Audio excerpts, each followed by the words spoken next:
Hello, everyone. Welcome to High Thrive Live. I am here, Heather Choate, with our incredible Leah Deardorf Smith. Hey, Leah, how are you doing?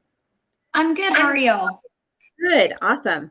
So today we're talking about Leah's personal experience in restoring trust in her relationship with her husband, both during and after an affair that was going on. And so we so appreciate you, Leah, for coming on and being very vulnerable and open with us. We just so appreciate you. I know a lot of members in the group have reached out asking about this very topic. A lot of people are in your shoes, like where you were. And so being able to, share your experience and speak from your heart and what helps you is really going to help a lot of people. So we thank you a lot. If you guys can hear and see us okay, let us know. We had a bit of technical glitches earlier, so that's why we're a little bit late in starting. But let us know where you're coming from and any questions that you might have. Now, we did get a good amount of questions from the group when I asked what you wanted to talk with Leah about today. So Leah, if you're ready, we're just going to dive right in. And sound good? Yeah, sounds perfect. Awesome. Hello, everyone. And yeah, thanks for watching. Okay. So our first question comes from it. The name is just EC. And we're just going to kind of go in a sequential order. I know a lot of you ask questions. I try to group them together in some of like the most common areas. And we'll answer as many of them as we possibly can. So EC's question here is, how do you bring up the topic of reconciliation when he has said no before and is still seeing the other woman? So I thought this would be a great one to start with for you, Leah, because I don't know, just give everyone a little bit of background of where your relationship was. Some people know your story, some people don't. We have a lot of new people in the group, but this reminds me of where you started, but I'd like to hear it in your own words. Where were you at before you started working with Mark and I? Yeah, honestly, I would say that's very close to where I was at. So when I first found High Thrive, I was completely at my wit's end. I didn't know what else to do. Because my husband was having an affair. It was more than just an emotional affair, it was a physical one as well. And he wanted a future with her. And at the time, he was saying, sure, I'll work on it. But then he changed his mind because he just wanted to be with her. They were making plans for a future. And he was spending most nights at her house. When I found High Thrive, I started doing the program and I just fully committed to it. I followed everything, all of the advice that you guys gave me. And I followed through all of the steps. And it started with just creating a safe place for him to come home to, because there were things that happened between him and I where I was checked out because I was depressed and I didn't even know it. So it was just making our home feel like a home again. And eventually it got to the point where when I was following through with the program, he did want to come home. And it takes a lot of courage to have that conversation. And if you need help, I mean, we've got the tools to help you too. But that conversation, like I said, takes a lot of courage and it's so worth it. Because it did get to the point where my husband and I were able to reconnect enough that I did ask him to leave the other woman. And he was back and forth a lot with it. And it eventually got to the point where he knew that it was going to be her or me. He couldn't have us both anymore. And so when it got to that point, he chose his family, and things have been smooth sailing since, actually. Awesome. Well, I really appreciate that you shared that. This goes exactly into what Mark and I teach about solving problems in order. EC is asking here, how do you bring up the topic of reconciliation when they've said no before, right? So it sounds like they've already had this conversation. He's still seeing another person. And so like Leah mentioned here, that what we do is we make sure we solve problems in the right order. And that the first step to that is making your relationship, your home, a safe place that is desirable for that person to want to come to. And there's very specific things that we do to guide you on how to do that, given you and your spouse's situation. And then I know a lot of you also asked about this, like, when does it kind of like push come to shove? When do you have to set some healthy boundaries? And so that's another thing that kind of guided through. But Leah, what's really important to note here was that she did work prior to having that conversation. so that we knew that her relationship was ready for that conversation. Would you agree with that, Leah? Absolutely. If they're not ready, they're just going to continue to pull away. Yep. And that goes right into our push versus pull method. And I was so happy with Shannon's question here. I can tell that, Shannon, you've been with us for some time. If you're familiar with our push versus pull, so crucial. And her question is, what kinds of things did you do to pull him in while he was in the affair? So the affair still is going on, still is active. You don't want to push them away. You don't want to have the reconciliation conversation at the wrong time, right? Because it's just going to push them away. But give us an idea, Leah, of what were some of the things that you did to kind of pull him toward you? I didn't talk about the relationship. Big thing is when that is going on, I mean, that's the big elephant in the room. And yes, your first instinct is to try and handle it and get it taken care of. But by covering the elephant in the room, I mean, it's going to continue to get bigger and bigger and bigger because you guys aren't at a point yet where you can have a good conversation because they're already pulling away. And so if they're already pulling away when you're trying to talk to them about this, it's going to make them pull further away because in their eyes, I've told you. Why are we still talking about this? And you're just going to be going around in circles. So I didn't talk about the relationship. I created positive interactions with my husband. I rebuilt the connection. I found things for us to do with our son. We rebuilt our friendship.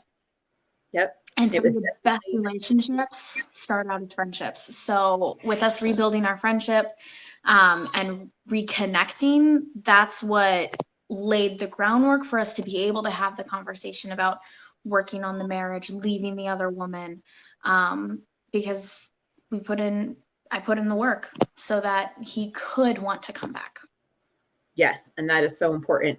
Sometimes when we look at the high level of any success story, right, whether that's this, relationship reconnecting or a weight loss transformation, right, a health transformation, any kind of transformation on the outside, it looks like it just happened in one big step, right, like one big momentous thing, and then everything was fixed. And that's not the case, right, Leah? It was baby step upon baby step. And like she said, she did the work and she had the courage to go first, even though her husband was checked out. He wanted to be with this other woman, even despite all of the pain. And like she said, the elephant in the room, a lot of you guys talked about that too.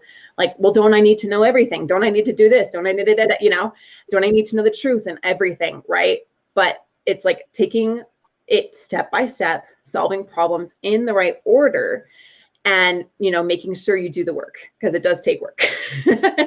Leah's story, your journey here has been one of continual effort and bravery along the way. Absolutely.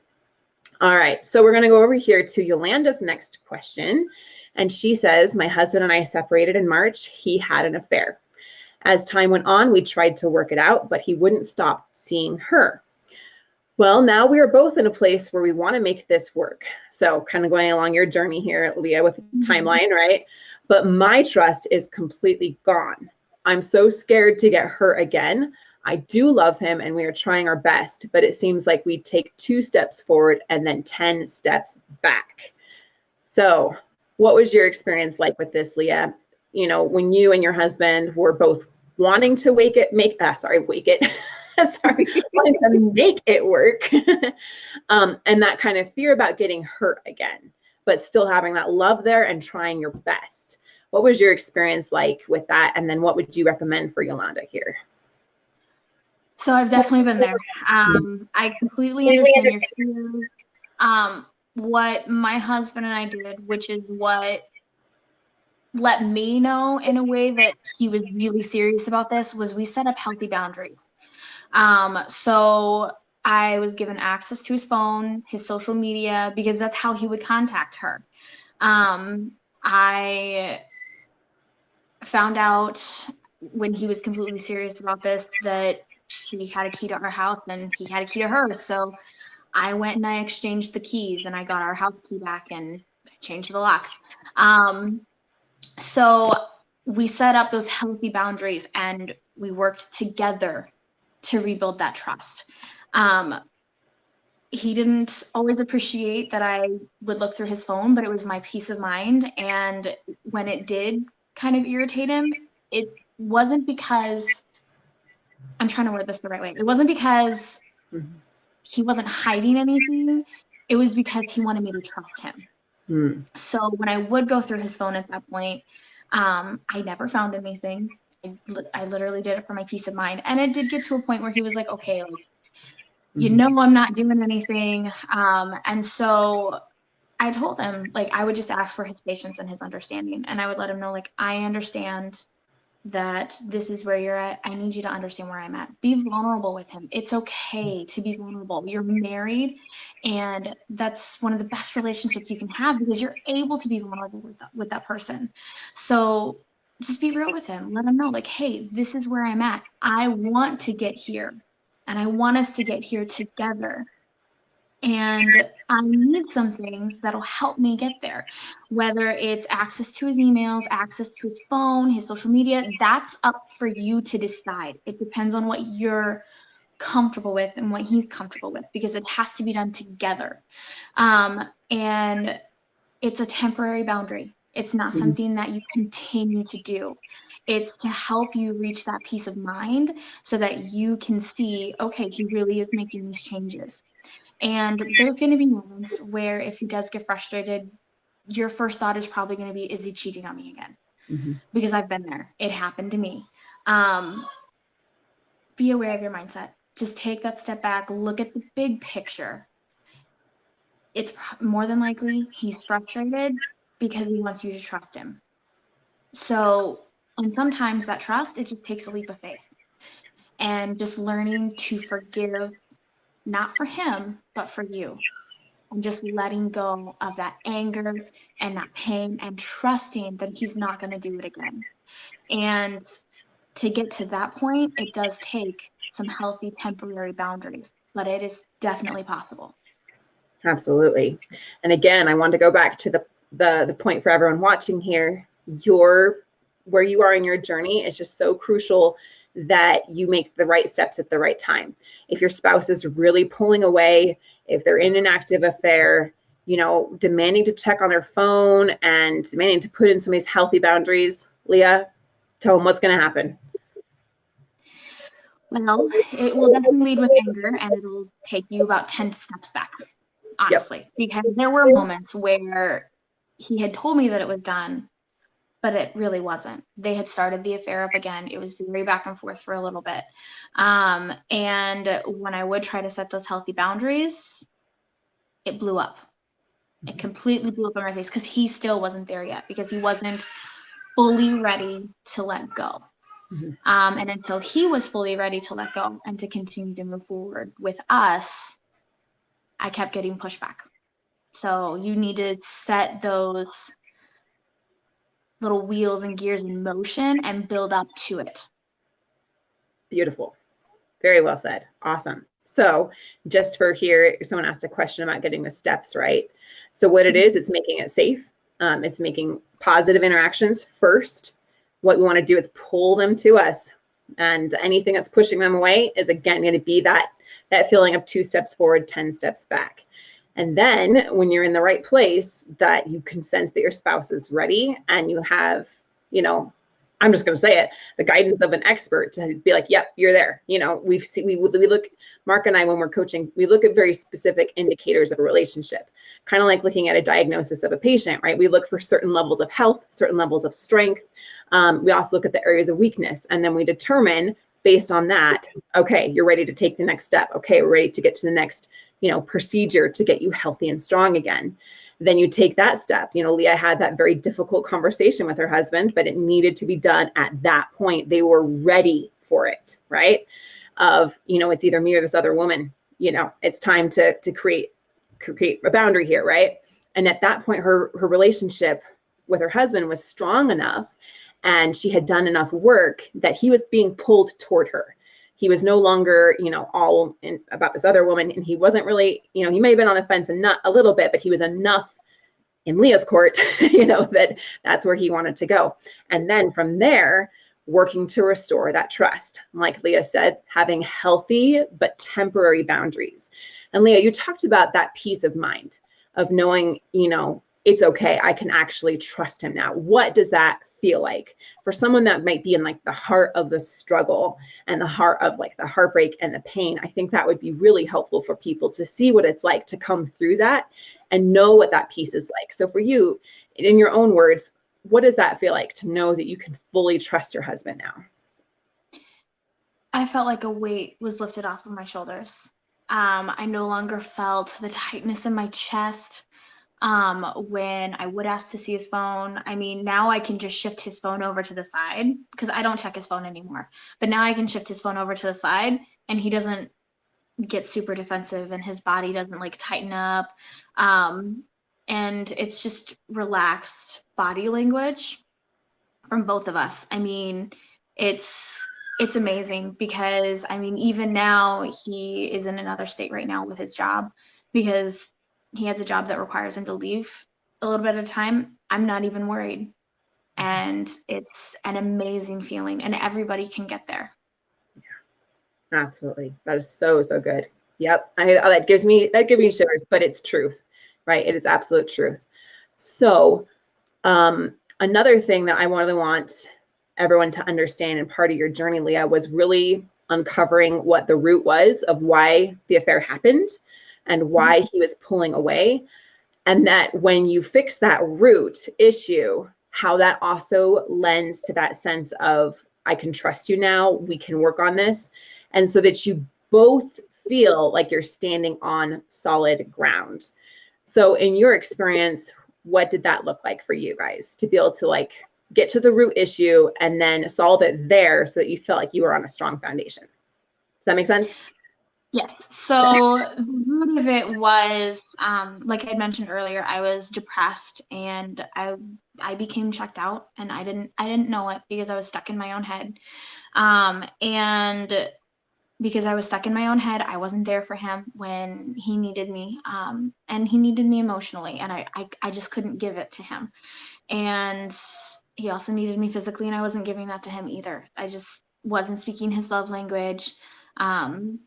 And it pushed him away. I was more about myself than I was about us. And so that pushed him away and that pushed him towards someone else who was in a similar situation. So when I was laying that groundwork, I was being more present. I mean, that's the best way I can word it is just more presence because you can be there next to someone and still not be there with that person. You can feel whether or not there is a connection. You might feel like there's something off.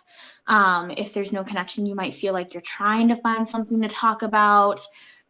Whereas when you have that connection with that person, you don't have to think about what you want to say. It just happens naturally.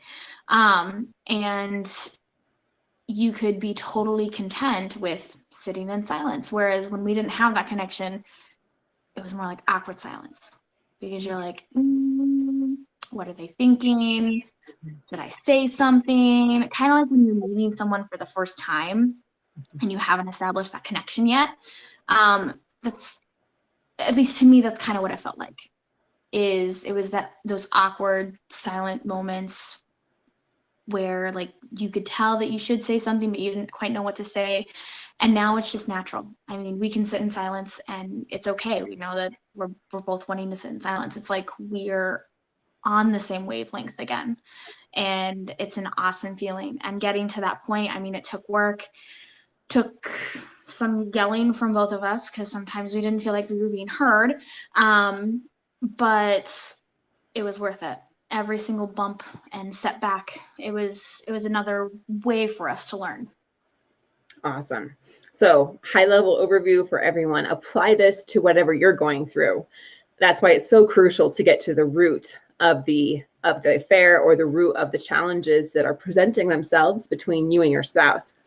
Let's imagine that we had helped Leah and that her husband left this other woman, but Leah, you hadn't fixed that connection, that you hadn't understood that you were checked out emotionally and physically. Would you be on solid ground? No. Right. And so now that you have fixed that root issue that caused the affair to happen in the first place, you're on that solid ground. And being on solid ground together, solving the issues at their root, can everyone see how that would then increase trust? It would increase the hope in both people that this is going to last, that these changes that we need to make are going to last. Which is going to bring me here to Tony Lynn's question. My husband doesn't believe the changes I've made will stick. He is hurt from the past and thinks it might be better to start something new with someone else, a clean slate. He is currently an EA and is talking about separation to figure things out. How did you get your husband to trust that your changes were for the long haul? We kind of alluded to this, but let's address this specifically. So how did you get your husband to trust that your changes were for the long haul, Leah? Consistency. I mean, you have to remain consistent because, I mean, think about it. It's very easy to start a bad habit. It's even harder to break it.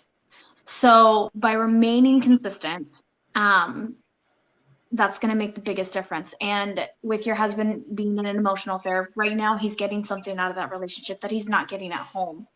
And that doesn't mean that you go and approach him about it right now and be like, hey, I know you're not getting something from me. What is it?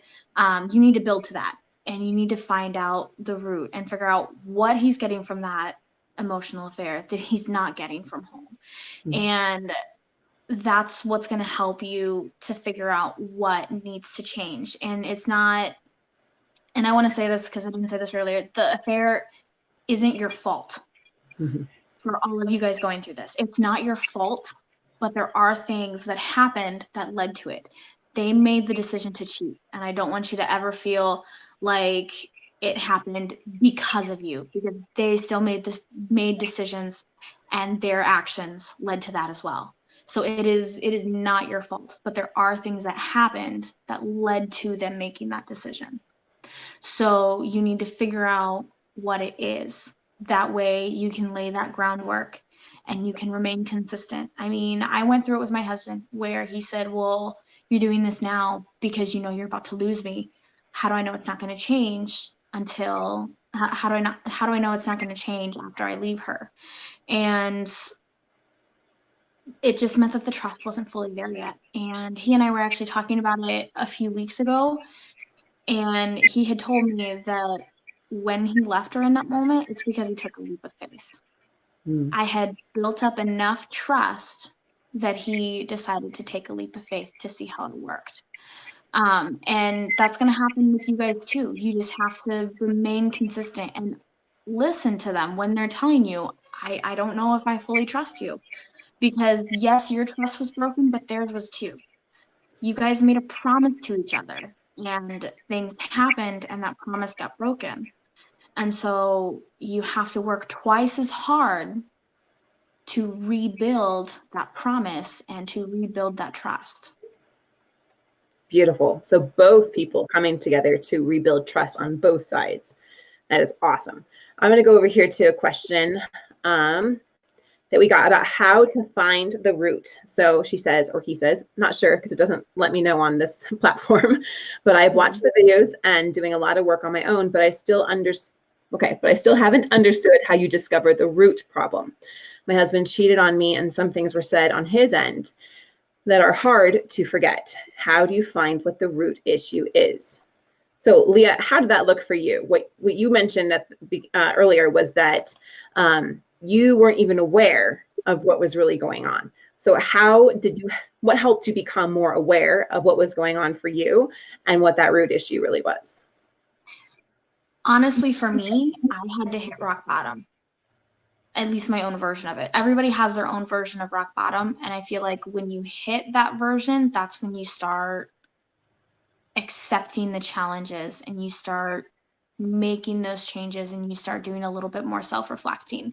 So if you're having trouble figuring out what the root of it is, I would do a little bit more self-reflection. Listen to his complaints, because yes, some of them might seem like surface, but it's gradually then suddenly.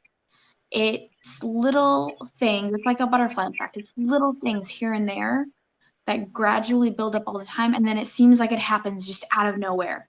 seems like it happened so suddenly and you were just completely blindsided. But it was little things that led up to it. So listen to his complaints. If he's saying, I'll use my husband's for example. He said I didn't clean enough around the house. That was one of his complaints. Mm. Well, his love language is acts of service. So it seems like a surface complaint, but it's actually deeper than that, because it's how he gives and receives love. So how does your spouse give and receive love? How do you give and receive love? My husband and I have two completely different love languages. So, even with me being checked out, there were still things that I was doing for my husband, but it wasn't speaking his love language, because that makes a huge difference as well. Because when they're receiving love in the way that they receive it the most, they're going to feel that love. And so I would listen to his complaints and figure out, like, yes, it's surface, but there is something deeper there that he's trying to tell you. Beautiful. Absolutely. And one thing that Mark and I specialize in as well is helping you uncover that, because sometimes you're so in the thick of things that you don't see it. And so that's something that we can help you with. We offer a free breakthrough call, which we help you discover what the root is. And that's one of the very first things that we do, is we always want to get right to the root and be able to solve problems from there going forward. So really, really good. Okay. We only have a few minutes left. All right, I'm going to go to, we already talked about healthy boundaries, so I'm going to put this one. Okay. All right, here we go. All right, how do you get over his own personal feelings about returning, such as guilt, disappointment, etc.? So I think here what this question is from Dawn is that often when there is an affair, right, or a major breach in trust, that they have a lot of guilt, they have a lot of fear. So how do you help him overcome those feelings? So my husband still sometimes apologizes to me. It's going to take time for him to get to a good spot, because he still does feel bad. And I just tell him that I forgive him. Knowing that I forgive him, that makes a huge difference. The other night before, it was our last night together before he had to get on the road to leave the state, and we were lying in bed, and we were cuddling, and he was holding me, and he said, "I'm sorry for all of those nights I left you alone." Mm-hmm. That right there is a vulnerable moment. And so, and if my husband's watching this, hi. He's also in the Thriving Marriage group, so he sometimes watches these videos. But that was a vulnerable moment for him, and you have a choice in that moment to either ignore it or accept it and show them your appreciation. And so I told him that I forgave him, because I do. Yes, he hurt me, and it hurt. It really did.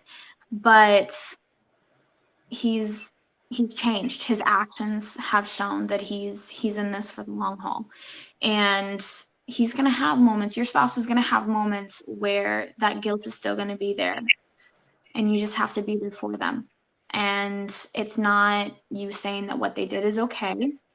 They already know it wasn't okay. You don't need to remind them. But by being their partner, it means showing them acceptance and forgiveness. Beautiful. So good. Oh, you're making me get teary. Thank you, Leah. All right, we'll go to our final question here, which I think sums it up very, very well, kind of for where you're at now, getting on the other side of it, right? This is from Kathy. How do you put everything behind you and not think about it all the time and talk about it? If you keep talking about it, it's going to just bring everything back up, all of those emotions. And I mentioned forgiveness. So relationships do take a good amount of forgiveness. Mm-hmm. And so that forgiveness isn't just for them, it's for you. The most important thing is that forgiveness is for you. And if you still need to talk about it, definitely talk to your spouse about it. There were still moments after we started going through everything and he decided that he wanted to stay with me and our son, where I needed to talk about it and he needed to talk about it, because we both needed to understand where each of us was coming from. But if you keep talking about it, it's going to continue to bring up all of those emotions. So you need to be each other's support. So when I would talk to him about it, he would show me understanding. And when he would talk to me about it, I would show him understanding. And our actions continued to help us both feel better, to the point where we don't really talk about it at all, except for, I mean, once in a blue moon, like the other night that I mentioned, where it just kind of hit him out of nowhere. And sometimes it randomly hits me too. But it's about being aware of your emotions and your mindset, because at the end of the day, you control your emotions. You control your mindset. You can choose to let that hurt overpower you, or you can choose to let it empower you. It seems close, but they're still polar opposite. You can let it make you stronger, you can let it break you down. And you can either learn from it or stay where you're at. And it's okay to not be okay. But staying there, that's not okay, because you need to continue to grow. Otherwise, you will be right back where you started.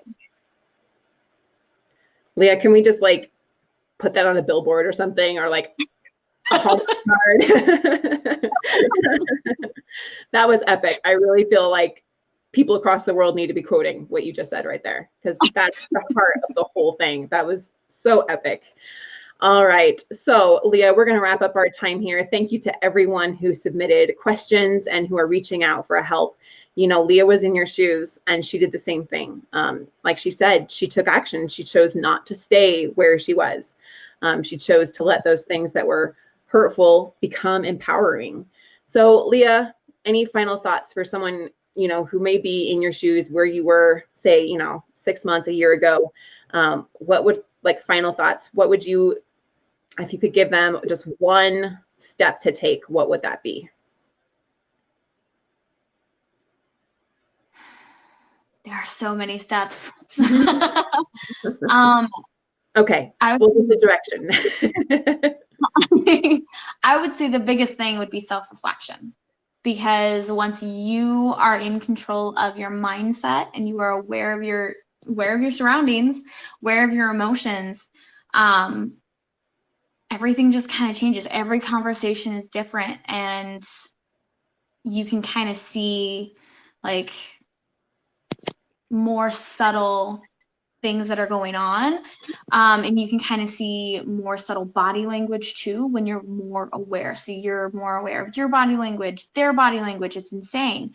I would say work on your mindset, work on self-reflection, because then you're able to kind of problem solve on your own and kind of figure out some steps. And if you are still needing that additional help, I mean, like Heather mentioned, there's breakthrough calls, and mine was immensely helpful. So definitely, like, there are resources out there to help everyone too.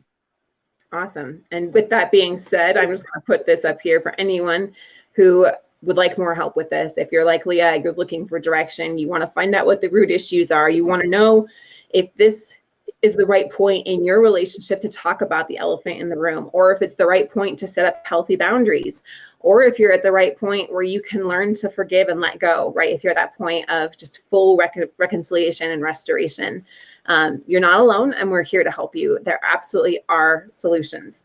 So you can go to hightHriveCoaching.com/apply and apply for a free breakthrough session there, where we can talk about solutions and how to move you forward in coaching with Mark and I, where we specialize in helping with this exact kind of situation. So Leah, our hearts of gratitude go out to you. Thank you so, so much for sharing your story and your experience. I know that this has helped so many people. We truly appreciate you. All right. Thank you guys. And we will talk to you soon. Thank you, Leah. You guys have a great day. Bye.